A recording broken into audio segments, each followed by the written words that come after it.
Hey everybody, I'm almost 2 full weeks into this Carnivore Diet Life, and I tell you what, I'm really liking it. But I wanted to bring something to your attention. I'm really busy all the time. I'm on the go, like I said before, multiple YouTube channels, parent of 2, I got young boys. It's just crazy in the house. And so I don't have a lot of time to prepare my meals. So I do a lot of like meal prepping, and I take advantage of the time I do have to actually get this done. Today, I wanted to show you something that is a pretty staple diet source of mine, and it always has been, hard-boiled eggs. But I wanted to show you how I hard-boil these eggs. This is actually, we're gonna call it Nanny Flavorsmith's way of hard-boiling eggs. This is my mother, and she is a master at hard-boiled eggs. But I also have a really unique device that I wanna show you that I use. It's an induction cooktop. My mother does the same thing. She uses a different one. This is a brand new induction cooktop I got in. It's kind of like a prosumer grade induction cooktop. This is probably the easiest way to do it because you can replicate this time and time again. We do it for 23 minutes. That's how long this takes. There's a little bit of an ice bath in there, a little bit of a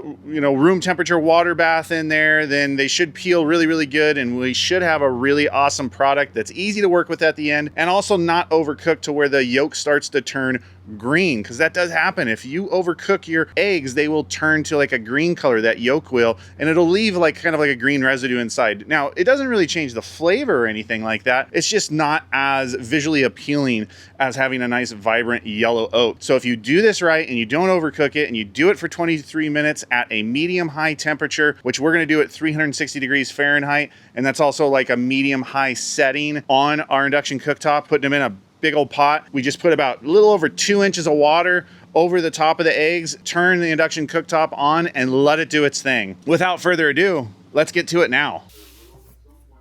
Honestly, this is the best way to buy eggs. It's 5 dozen eggs at once. Got it from Sam's Club. I spent under $13 on these. Yeah, the one egg was missing. That's because it was broken. But it's still a really good deal.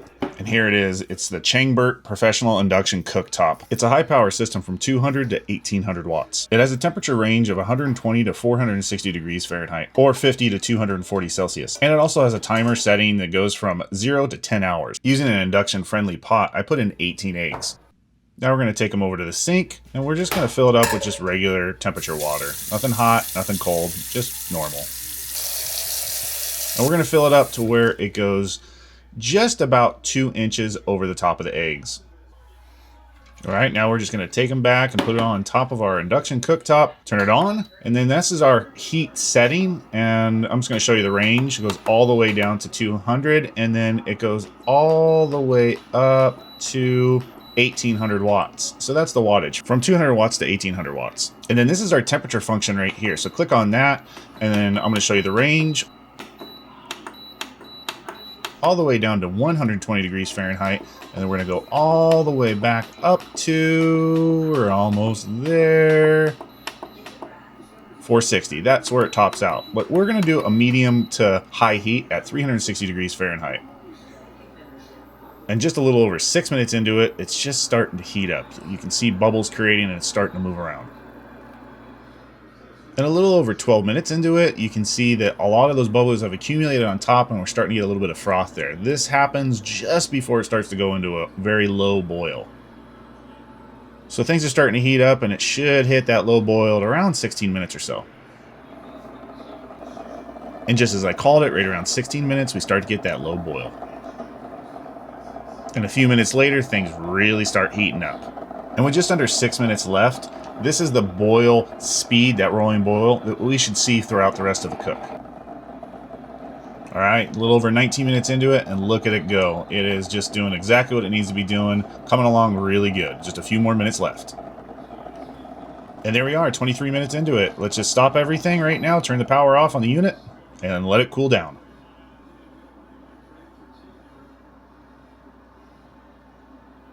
And now back to the sink we go to pour out all of the water. Be sure to use some sort of heat protection on your hands because it's really hot and you don't want to burn yourself. All right, and turn the sink right on to cold water and fill this up to, same thing, about 2 inches above the eggs. Make sure all the eggs are fully submerged under the water. Take your hand, mix it around, and just feel the temperature. After it's sat for about a minute or so, go ahead and turn the water on. Just try and get as much cool water you can in there. Empty it out. I'm gonna probably repeat this process a couple of times.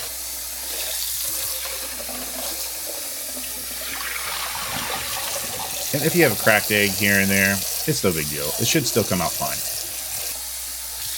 All right, and one last final spin around just to kind of get that feel for what the eggs are like. All right, now get the feel for a few of the different eggs in the different places. They should still be warm to the touch. If they're warm, they're good to go. Empty out the water. Just get everything out. All right, now take each egg and crack it. One firm hit on each side. Put them back in the pot. After we've done all the eggs, we're going to go through and we're going to fill that pot back up and let them sit there for a few minutes. This helps get the water inside under the membrane, and it's going to make it easier to peel later. Now just fill the pot back up with water and let the cracked egg sit there for just a couple of minutes. Now this is where ice bath comes into play, so just fill up another pot with ice water, fill it all the way up to the top. We're going to dunk the eggs in there right after we do this. Turning the egg on the side, smash it on the counter, and roll it back and forth, back and forth. Once it's all broken up, stick it in that ice cold water, and just keep repeating the process. Now comes the fun part. We get to peel them. If we did everything right, most of these should peel pretty easy. You know, there's going to be some that are a little bit harder than others, but that's just the way it is. They should all peel pretty easy. You want to break open the end, and then you want to use that stream of water to get under that membrane. Once it gets under that membrane, you should be able to peel it off pretty easy. And there we go, a perfect egg. All right, so this one is probably going to be a little bit better. I have this stream of water really good under that membrane, and this is just about peeling off in one full piece. Just two pieces. All right, that's way better. All right, perfect. All right, well, hey, that worked out pretty good. I would have to say that Nanny Flavorsmith would be proud of her son. So we'll see, though. She'll be the true critic on this at the end.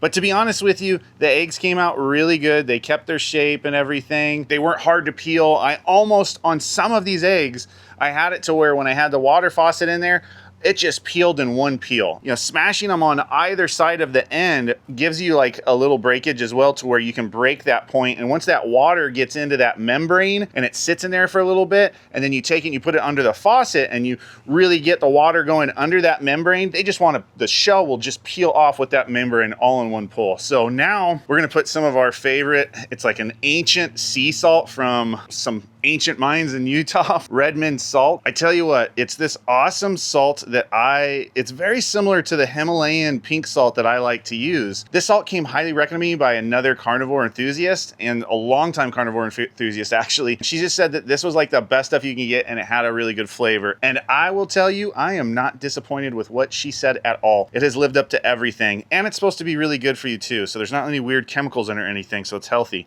But the flavor it puts on everything has been out of this world awesome. So I'm very impressed with it. So let's just put a little bit on. And when I put this on, you can see little granules of like different colors in there and everything. And I'm just guessing that, I mean, if I were to look at this, I would just say this thing's packed full of minerals. Let's bite it, see how it tastes. Oh yeah, that's tasty. Check it out. Look at that. So that's pretty perfect color. It's not overcooked, so you don't get any of that green coloration in that yolk at all. It's just that nice, vibrant, yellow, orangey look to it. You know, that's a perfect hard-boiled egg. Cheers. Hey guys, I hope you got value out of this video, and if you did, please do me a huge favor. As always, like this video, comment on it. Hey, what would you do different for that perfect hard-boiled egg? What are you doing? What is your method of doing it that produces that perfect hard-boiled egg that's easy to peel and it gives you that nice yellow yolk center to it? Because I tell you what, ours came out pretty good today. It's gonna be real hard to beat it. My mom's gonna be the ultimate judge of it because she is very critical about it, and she does do the perfect hard-boiled egg, and I got a lot of this from her. I'm really excited about the future and getting fit and staying fit for the rest of my life, and hopefully you guys are too.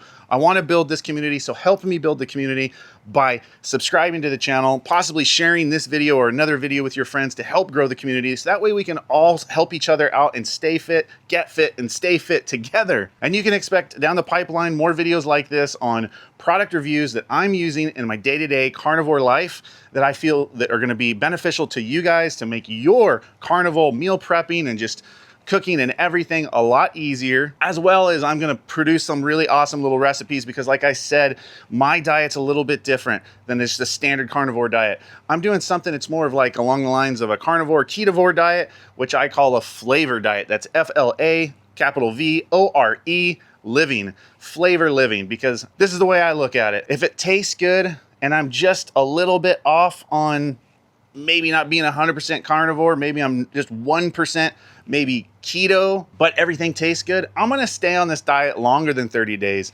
60 days, 90 days, possibly years, if not the rest of my life. I hope this helped you out. I hope you're getting fit and living a flavorful life.